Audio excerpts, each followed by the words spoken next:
What's up, everybody? My name is Nick Kwach, actor, writer, and all nice things. Please, if you have not subscribed, hii channel, like, sijui unaona nini, cinema yako unaitolea wapi? Because if you have not subscribed to Alboa Cinema, this is where you will get everything. So subscribe. Ni wewe naongelesha. Subscribe. So now, karibu to Alboa Cinema.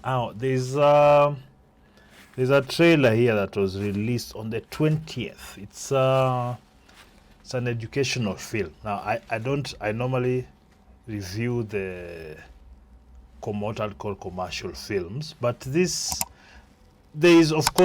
some level of commerce when you're doing such films. So I will watch the teaser trailer, then I'll give my opinion on what I think of it, and just generally this space that I call them activist films, or leaning more towards activism than just entertainment. So this film is called Nawi. I think it was released yesterday or something like that.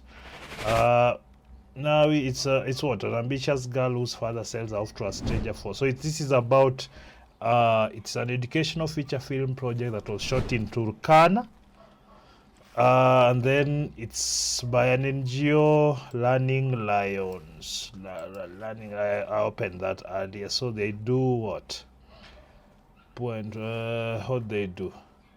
IT education for remote Africa. So it's kind of thing. So yeah. So it's not what I would say your traditional film, like it's going to be I think it's been released in a theater, but normally these such films are already paid for in full, so it's normally about the message, whatever. Like in this case, it's the early child marriage, whichever way you look at it, it's kind of a backward thing to do. It's not kind of, it is a backward thing to do in this time, but.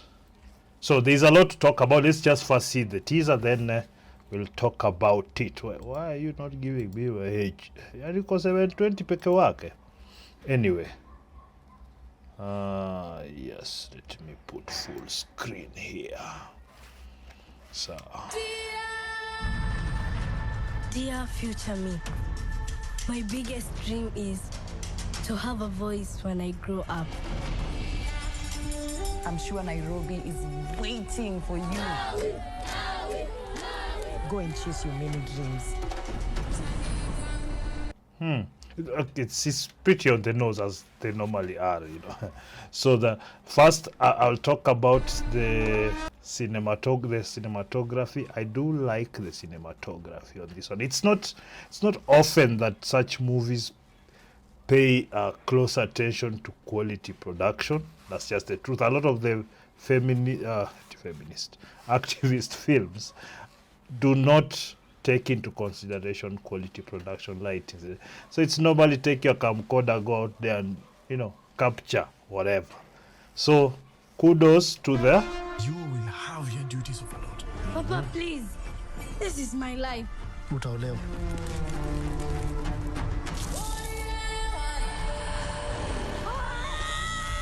How can you run away? Because I'm afraid. Nikona dreams. You are no woman but a child.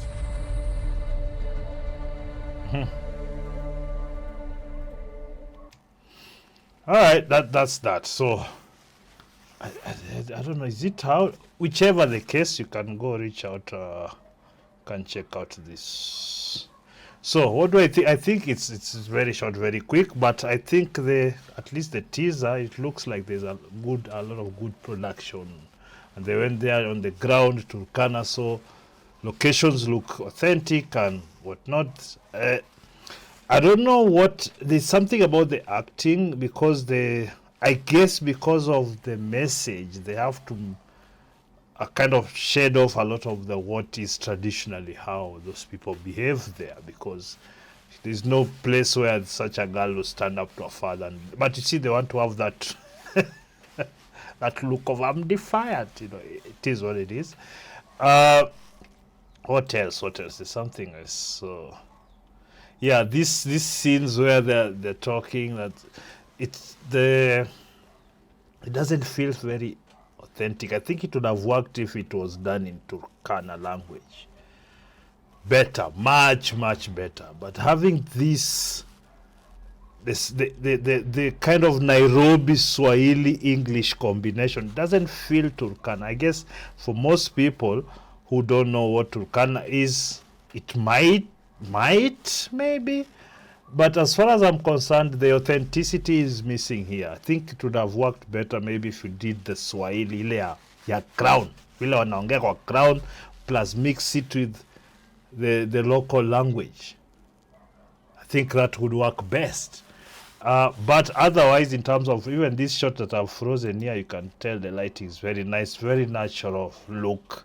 As I was saying, in cinematography, if your images don't look lit, that is usually what the highest level of cinematography and lighting. And you can tell here, you can't even tell that the thing was lit. You can think this is some light from here, and then of course they're doing the proper framing where the shadow is closer to the viewer.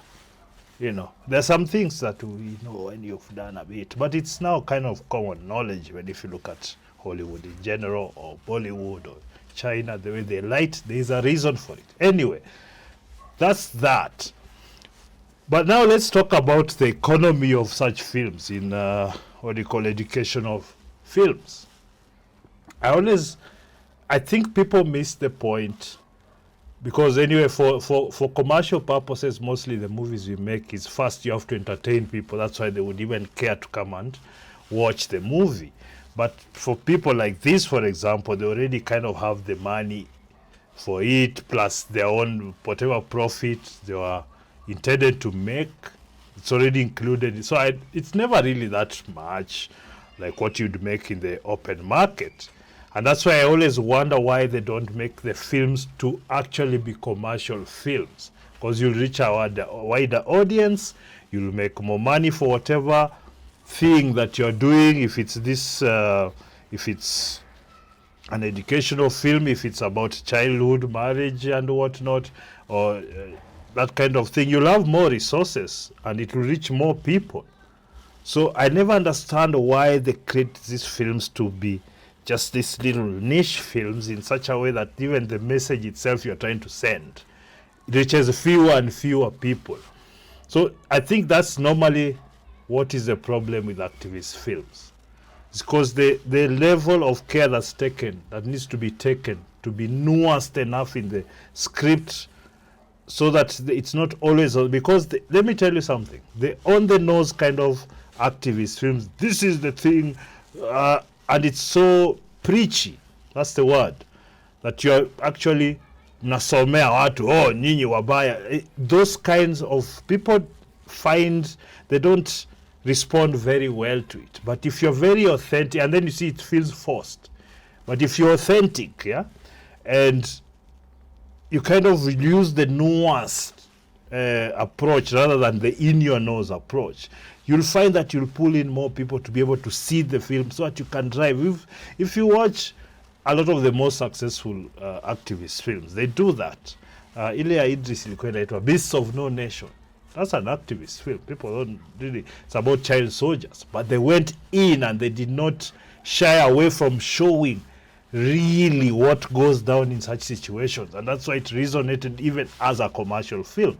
So that would be my critique, I guess, for that, because I think you shorthand yourself and you handicap the film and the entire process, plus the people that made the film and the actors, to be seen by a wider audience. Because the problem with activists works a lot, they try to keep it within a certain community. We are going to show it in these film festivals, we are going to show it to these types of people, and it defeats the purpose, in my opinion.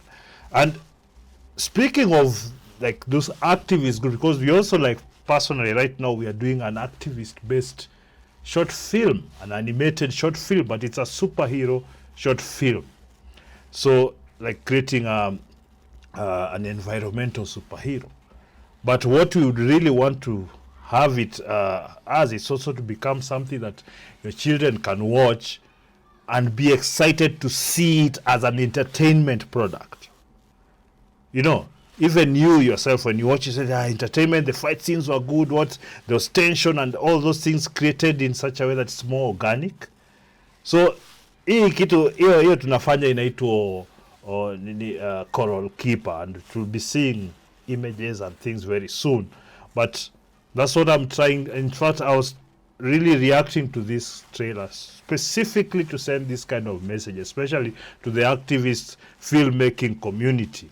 You have to understand that you actually need to use the basic film like writing skills, like that's one that are known to attract crowds, because you need crowds when you're trying to send a message, not just for entertainment. So you have to play that card a bit in a more subtle way, in a more professional way, not just having this in-your-nose messaging that a lot of the times doesn't order well with the viewers.